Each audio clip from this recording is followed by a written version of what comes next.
이런데 그러면 이제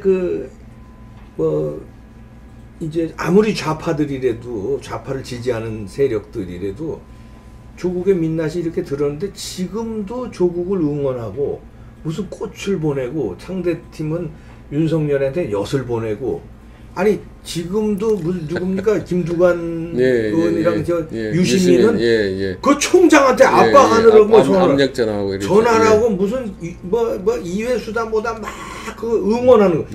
이런 분위기는 또 뭡니까 이거는? 이제 사회 지금 본인들이 밀리면 여기서 밀리면 끝이다. 이제 그런 생각을 하는 거 아니냐고 저는 뭐 그렇게 봅니다. 일부에서는 뭐 조국 후보가 뭐 단단히 뭐 대통령 약점 잡은 거 아니냐는 뭐 그런 의심을 하는 사람 이상하니까 그런 의심도 이제 지금 제기되는데 전체적으로 봐서는 밀리면 끝이 아니냐 지금 이런 생각을 하고 있다. 그래서 그 뭐 총력전으로 뭐 여론이 나빠지는 걸 각오하고도 지금 하는 거지 않습니까? 네, 그렇죠. 사실은 상식적으로 생각하면 조국 후보의 문제가 그 처음 나왔을 때 조기에 그렇죠. 차단하는 게 문 대통령 입장에서는 좋았는데 계속 끌고 들어가서 지금은 완전히 수렁에 지금 이제 이 발을 빠뜨리고 그렇죠. 있는 상황이거든요. 이렇게까지 만들었어야 되느냐? 이렇게까지 만든 게 과연 이게 옳으냐? 그래서 지금 말씀하신 것처럼 뭐 전방위적으로 아주 모든 사람이 다 나서고 이제 이렇게까지 지금 하고 있는 게 이해하기 어려울 정도로 위기의식을 느끼고 있는 거 아니겠냐. 그 반면교사는 제 생각엔 그것도 좀 있는 것 같아요. 이제 박근혜 정부 무너질 때 그 반면교사 다시 뭐 최순실 사태 처음에 터지니까 그거를 뭐 우왕좌왕하다가 촛불 일어나고 뭐 하니까 그냥 우수수 그냥 뭐 속수 못하고 당했잖아요. 그러니까 자기들도 여기서 막지 못하면 제2의 최순실 사태로 조국 사태로 무너지겠구나 하는 그 위기의식. 이제 뭐 그 우리 당 입장에서 생각하면은 저는 이런 상황이라고 봅니다. 이제 사실 우리가 탄핵당한 당 아니었습니까?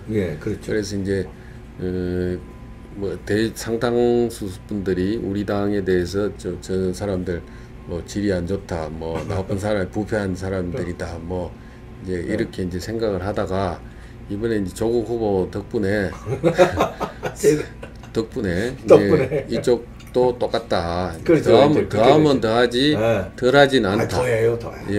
이제 그래서 이만큼 이제 서로 이제 그 똑같은 반열에서 이제 새로 출발할 수 있는 계기가 이제 된 겁니다. 우리 당 입장에서는. 그 전에는 안 그랬지 않습니까? 완전히 우리는 나쁜 사람이고 이 사람들은 도덕적으로 뭐 깨끗한 사람. 정의 찾고 뭐 그랬잖아요. 좋은 사람 하고 우린 나쁜 사람 이렇게 이제 돼 있던 게 이번에 이제 이 사태 터지고 보니까 이 사람들도 이게 아니구나. 이 사람들도 뭐 똑같다. 이제 이렇게 이제 가 있기 때문에 우리 당으로서는 이제 이 민주당하고 이제 이제 동등한 서로 뭐 도토리 키재기 정도고 도낀 개낀 이제 그 선에서 이제 우리 당이 출발해서 새롭게 이제 만들어 나갈 수 있는 이제 상당한 계기가 됐다. 저는 이제 그렇게 보고 있습니다. 그런 면에서는 어떻게 보면 조국을 고마워할 국가 전체적으로 보면은 사실 불행입니다. 이게 지금 피의자를 지금 장관시키겠다고 하는 대통령하고 이 무슨 얘기를 하겠습니까? 피의자가 지금 그것도 법무부 장관입니다. 법을 지켜야 되는 법무부 장관이거든요. 이 사람을 이렇게 만들겠다고 하는 정부하고 지금 뭐를 겨누어 보겠습니까? 그래서 이제 우리가 우리 당이 이제 앞으로 동일한 출발선까지 이제 서로 간에 이쪽이 끌어내려져서 우리가 이제 같이 동일한 선상으로 지금 이제 왔죠. 그래서 우리가 더 잘 해야 된다. 그런 생각을 하고 또 이 정부 쪽에 이렇게 보면은 우리가 생각할 수 있는 게 그렇습니다. 경제적인 경제 정책의 대전환을 하지 않으면은 민주당의 미래는 없다.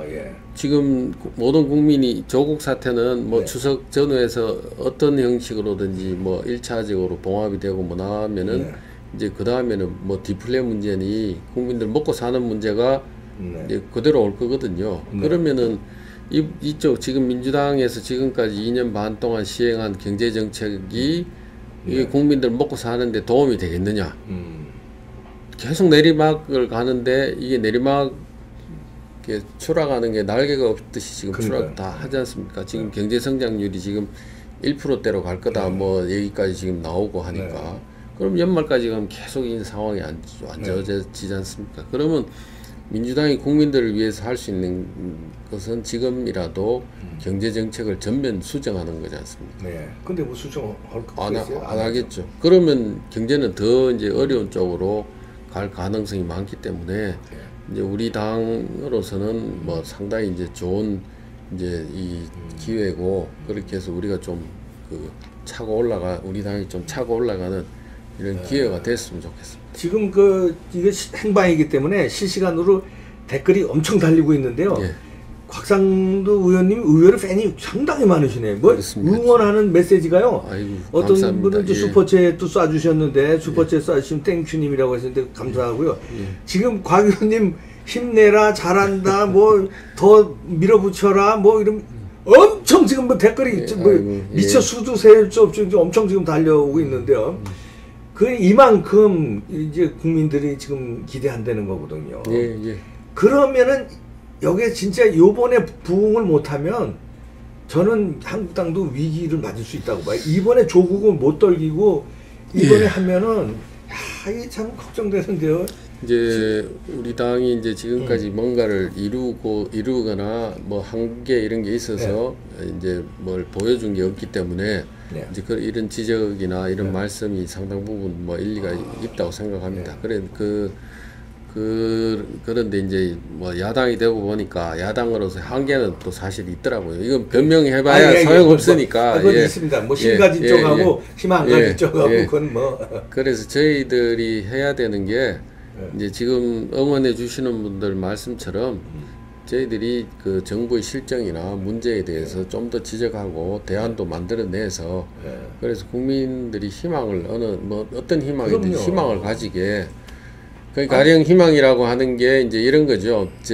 뭐 내년 총선 같으면은 이제 내년에 지금 이 당 민주당 가지고는 도저히 안 되니까 그래도 이쪽 한국당이 압승하게끔 우리 당이 이제 대안 세력으로 저기 이제 한번 해볼 만하다 하는 이런 느낌이 들도록 그 희망이 되도록 저희들이 그 일을 이제 해야 된다고 지금 생각합니다.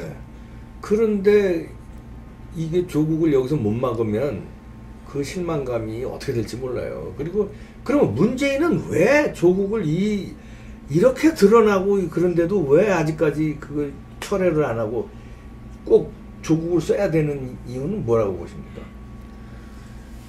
저희들도 정말 이해를 못한 이해를 못하겠어요. 왜 그럴까요? 왜? 그래서 이게 사람들의 살아온 패턴이나 습성이 저는 비슷한 게 몇 가지 있다고 생각합니다. 이제 노무현 대통령, 문재인 대통령, 조국 이 사람들의 공통점 중에 하나가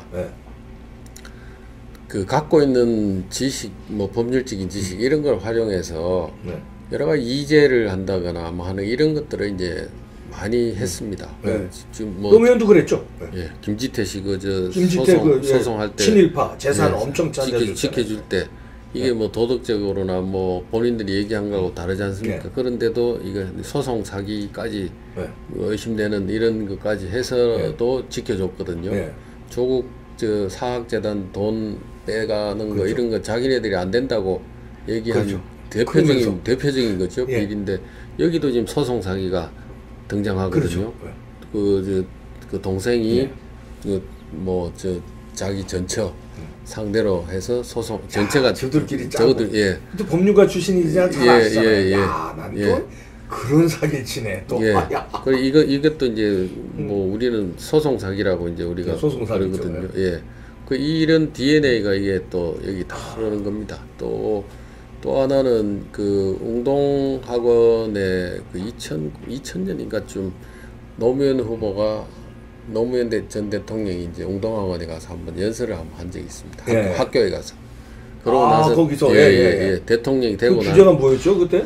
제가 정확한 내용까지는 지금 모르겠는데 웅동학원 와서 한번 한 적이 있고, 그러고 나서 대통령 되면 한번 다시 오겠다고 하고 나서, 그러고 나서 또 가서 거기 가서 또 연설 또 한 번 했습니다. 학생들 상대로. 그러니까 이게 이 연결되는 고리나 커넥션이 어제 오늘 일이 지금 아닌 겁니다. 굉장히 오래된. 그러니까 말하자면 그 DNA 쪽에 공통점이라. 공통점도 있고, 또 연결도 오래돼 있었고, 이제 또 저희들이 또 내일 뭐 한번 얘기하려고 하는데 좀 이 사실 조작이라든가 이런 것도 마다하지 않는다는 겁니다. 저 소송 사기라든가 이런 것들도 이제 저 김지태 소송 같은 데는 위정도 나오고 서류 조작도 나오고 뭐 이렇게 하는데, 그래도 그거를 눈 하나 까딱 않고 하죠. 뭔가 목적을 위해서는 그러니까 소송에 이기기 위해서 다시 아니면 저 당선을 하기 위해서 뭐 정치적인 목적이나 이런 것들을 위해서 그냥 어떤 일이라도 불사한다는 겁니다. 그건 뭐 이번에 우리 조국 후보도 그런. 그러니까 계속 오리발 내는 것도 그거죠. 그러니까 법무장 되는 게 중요한 거죠. 실제로 이제 뭐 거짓말한 것도 다 그런 그런 것들의 하나로, 자기네들 이익을 위해서는 어떤 거짓말도 마다하지 않는 거죠. 자기는 이렇게 살면서 남은 다 좋은 쪽으로, 뭐 자기들은 위선 아닙니까? 이렇게 하면서 남들한테는 이렇게 하라고 이제. 그런 DNA가 있는 것 같으네요. 그 비슷한 이런 흐름들이 있다고 봅니다. 이게 어떻게 보면 386이나 뭐 이런 분들의 특징일 수 있겠다는 생각도 들고 그렇습니다. 그러네요. 근데 이제 저는 이제 자꾸 우리 이제 의원님들 이제 왜 이렇게 장기도 훈수 두는 사람이 또 하수래도 잘 볼 때 있죠. 고수가 둬도 하수가 이게 전체를 보면 이제 이런 분들이 요즘 많아 생겼어요. 한국은 위험해졌다. 그리고 이해찬 씨가 얘기하는 20년 집권 이런 것도 이건 그냥 빈말이 아닌 것 같다. 선거 개표 이것도 불안하고, 목적을 위해서는 조금 전에 의원님 말씀대로 무슨 짓이든지 하는 DNA를 가진 사람들이 지금 재집권을 노리고 또 총선을 노리고 하는데, 아무리 한국당이 발버둥 쳐도 이거 힘들어진다. 거기다가 김정은이까지 아른아른거려요. 지금 뭐 거기하고 또 이게 무슨 이게 무슨 연방제 이런 것까지 아른아른거려서 지금요, 의원님 아실지 모르지만 돈의 흐름이 수상해졌습니다. 이민을 가려고 준비하는 사람도 많아졌고요. 그 다음에 달러 통장으로 바꾸는 사람, 이게 굉장히 많아. 심각한. 여차하면 뜨겠다는 거예요. 대한민국을. 상당히 많아졌어요. 이민 이게 안 가도 됩니까? 시원하게 좀 국민들을 향해서 말씀해 주시지. 불안해요, 진짜. 불안해하시고 이민 안 가도 되겠습니까? 숫자가 늘고 외화 통장이 늘어나고 있다는 것에 대해서 저희들도 그 현상을 보고 있습니다. 그래서 주변에 있는 분들이 불안해하시고 뭐 어떻게 대안이 있느냐 없느냐 이런 말씀을 많이 하시거든요.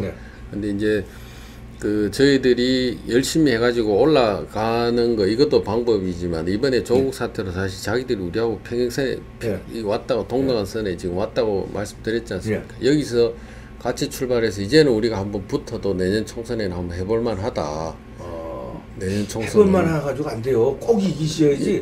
물론 지면은 나라가 끝나니까 나라가. 맞습니다. 근데 이제 과거에는 이제 사실은 이제 하더라도 우리가 뭐 상대적으로 이게 좀 어려움이 있을 수 있다. 뭐 이런 평가가 이제 주류였겠습니다만, 지금은 이제는 이제 같은 선상에 이제 있기 때문에 이제부터는 우리가 탄핵 그거하고 관계없이 무관하게 이제는 민주당하고 경쟁하고 민주당하고 이제 붙어서 과거에 우리가 했던 그 지지라든가 이런 걸 되찾아오는 이제 이런 계기가 이제 될 수 있겠다고 지금 생각합니다. 그래서 내년 선거는 뭐 지역 전과 다르게 이제는 우리가 이길 수도 있다. 저는 그렇게 이길 수도 수도 빼셔야죠. 너무 이제 아니 이겨야 된다 이렇게 하셔야지. 아니 우리 불안해 지금 이민 가야 된다니까요 지금. 아니 이길 수 있습니다. 그래서 이깁니다. 우리가 지금 이제 앞으로 변수가 이제 많고 하니까 저희들로서 뭐 말씀드리기가 좀 조심스럽게 이제 말씀드리는 거지. 이 정도 얘기하면은 저희들로서 뭐 충분히 뭐 그렇게 세게 얘기한다고 해서 반드시 결론이 나는 게 아니거든요. 근데 그 절실함을 한국 땅에서 가지고 있나 그거죠. 압니다. 국민들이 지금 이민 갈 판인데 이걸 목숨 걸고 나라를 지켜야 된다. 선거에 이기고 지는 게 문제가 아니라요. 그렇습니다. 나라를 지키느냐 안 지키느냐의 싸움이에요 지금은. 그렇습니다. 그러니까 그런 절실함을. 근데 이제 그 기울어진 거를 이제는 만회를 이제 회복이 이제 뭐 어떻든 이제 반사적인 이익으로 우리가 기울어진 건 이제 회복이 이제 되는 것 같고 회복이 다 되고 나면은 제가 아까 말씀드렸습니다만 이 정부는 경제를 회복시킬 수가 없습니다. 애초에 그렇죠. 그래서 앞으로 가면은 점점 이 경제적인 것의 심각성이나 이런 것들을 이제 국민들이 피부로 이제 더 느끼실 겁니다. 뭐 국민연금 문제, 뭐 각종 사회 보장성 이런 것들에 대한 비용이 코스트가 늘어나고 뭐 세금 이제 안 늘릴 수 없는 상황으로 자꾸 가고 국가 부채 늘려가고 이런 걸 보면은 모든 사람들이 이 정부의 경제 정책에 대해서 불안해할 수밖에 없거든요. 그래서 저희들이 충분히 제가 봐서는 뭐 충분히 우리가 잡는다. 알겠습니다. 이 얘기 마지막으로 해주시죠. 윤석열이 말씀하시기 전에 지금 엄청 지금 뭐 곽 의원님 응원글이 뭐 무지하게 올라오고 있는데요. 뭐 슈퍼챗 뭐 뿅하트님도 쏴주시고 해서 뿅하트님 감사하고요. 마지막으로 윤석열 총장이 지금 조국에 대한 압수수색 막 대대적으로 하고 하잖아요. 어떻게 윤석열 총장이 조국을 잡으려는 겁니까? 잡을 수 있을 것 같습니다. 왜냐하면 또 민정수석도 해보셨으니까. 저는 어떻게 보십니까? 저는 검찰이 자기 조직이 살기 위해서 지금 이 카드를 지금 쓰고 있다고 생각합니다. 검찰이 살기 위해서라도 조국을 잡는다. 그렇습니다. 지금 왜 그러냐면은 검찰 개혁 문제가 나온 제일 이제 큰 게 항상 주공 권력에 대해서만 검찰이 이제 손을 댄다고 그 비난을 굉장히 많이 받았는데 지금 이제 처음 지난번에 박근혜 대통령 때 이제 한번 검찰이 특검이 뭐 하긴 했습니다만 이제 그런 일이 한번 있었지 않습니까? 그런데 이 정부 들어서도 똑같은 기조를 유지를 하지 않으면은 검찰은 의회 선이든지 뭐 다른 차원에서 이게 해체되거나 정리될 수밖에 없는 그런 운명인 겁니다. 사실상 검찰을 이렇게 국회에서 논의된 거 이렇게 결론을 보면은 거의 검찰 걸 다 뺏어서 여기저기 나눠주는 거니까 해체되는 거에 가까운 겁니다. 그러면은 검찰 입장에서는 자기네 조직이 온전하게 어느 정도 살자면은 국민들 신뢰를 이제 자기들도 받아야 되거든요. 국민들 신뢰를 받는 게 뭐겠습니까? 그 명백하게 이제 드러나 있는 부분에 대해서는 검찰이 확실하게 잡아야 수사를 해야지. 우리도 이렇게 이제 합니다 하는 거를 이제 보여줘야 되는 거 아니냐. 그래서 이게 결국은 장기적으로 검찰이 자기네 조직을 살리는 그 방향 아니겠냐. 그렇게 지금 보고 있습니다. 윤석열과는 그럼 사실 지금 한참 뭐 시험 윤석열 시험으로 따지면 곽 의원님이 한참 선배시죠. 근데 뭐 나이는 거의가 구순가 해가지고 나이는 제가 한 살이 많고. 그렇지만 사시 선배로는 그럼 검찰 같이 근무한 적은 없습니다. 그럼 개인적으로는 아십니까? 잘 모릅니다. 잘 몰라요. 왜냐면 좀 아시면 윤석열의 그 성향. 그러면 문재인까지 잡을 수 있을까요? 지금 이제 대외적으로 드러나 있는 부분, 검찰이 이렇게 해도 제한된 부분에 대해서 확실하게 수사하고 확실하게 떨어져 나가는 아마 그런 수사가 될 가능성이 많을 겁니다. 그러니까 지금 조국 후보자에 대해서는 국민들이 이미 지지를 인정하지 않지 않습니까? 그래서 그 부분에 대한 제한된 수사로 가서 이 부분에 대해서는 속전속결로 끝낼 가능성이 많다고 봅니다. 그래서 네. 물량 그 사람과 뭐 이런 게 이제 많이 압수수색도 그 시간도 뭐 압축적으로 해서 빨리 가는 것들이 그런 이유 아니겠느냐. 그래서 그렇게 봅니다. 청와대까지는 안 치고 그거를 그렇게 되지 않을까 싶습니다.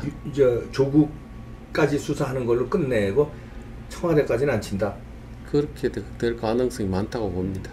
연결될 가능성은 없으니까 이게 그거는, 조국하고 워낙 문재인하고의 관계가 이제 거기서 자금 추적이라든가 이런 걸 통해서 이제 뭔가가 이제 나왔을 때 그때는 나오면은 갈 가능성이 있죠. 나오면 청와대까지 갈 가능성이 있다. 그다음에 이제 우리 당에서 저 공무원 핸드폰 포렌식 한 거 이런 것들 고발해 놓은 게 있습니다. 민정수석 시절에 했던 불법 행위들 이런 게 있거든요. 조국 수석에 대한 이제 1차적인 이번 요 장관 후보자로 나와서 이제 들어와 있는 이 사건 수사가 이제 제대로 잘 돼서 마무리가 잘 되면은 그 부분 수사까지 갈 가능성이 뭐 저는 한 50% 보시군요. 정도로 보는데요. 그 부분까지 가기는 아마 좀 검찰이 좀 부담스러울 겁니다. 그렇죠. 아무래도 뭐 아직까지는 살아있는 권력이니까. 그렇습니다. 곧 레임덕으로 갈 것 같은데요. 그게 이제 총선이 지나고 나서 여야가 의석수가 어떻게 되냐에 따라서 그럼 뭐 레임덕으로 확 들어가겠죠. 그 상황에 따라서 이제 또 그때 가서 다시 한번 봐야 되는 거 아니겠냐. 그렇게 봅니다. 아유, 고맙습니다. 바쁘실 텐데 여기 또 광화문 스튜디오까지 오셔서 아유, 감사합니다. 굉장히 팬이 많으시네요. 그렇습니까? 아니, 정치인들 많이 여기 모셨는데 응원하는 메시지가 뭐 계속 올라오고 있습니다. 아이고, 이봉규 TV 많이 좀 사랑해 주시고 또 많이 응원해 주시면 또 좀 이번에 성과를 좀 조국 청문회에서 서포트 좀 많이 해주십시오. 저희들도 그렇게 하겠습니다. 감사합니다. 감사합니다. 귀한 시간 저는 방송 계속 해야 되기 때문에 좀 멀리 못 나가겠습니다. 감사합니다. 아유, 곽상도 의원님 화이팅이라고 뭐 응원합니다. 이 글이 뭐 지금 계속 지금 가셨는데도 계속 대구 화이팅까지 나옵니다. 곽상도 의원님이 대구 출신이시구나. 이야, 뭐 난리 났습니다. 지금 계속 올라오는데. 이봉규 TV 화이팅. 네, 고맙습니다. 아이고, 이게 지금 대학 교수들도요. 대학 교수들도 수백 명이 조국은 이건 안 된다. 전현직 교수 200여 명이 시국선언했습니다. 조국 장관 지명 처리하라. 지금 이런 상황이니까 이번엔 뭐 조국은 버티지 못해야 되는데.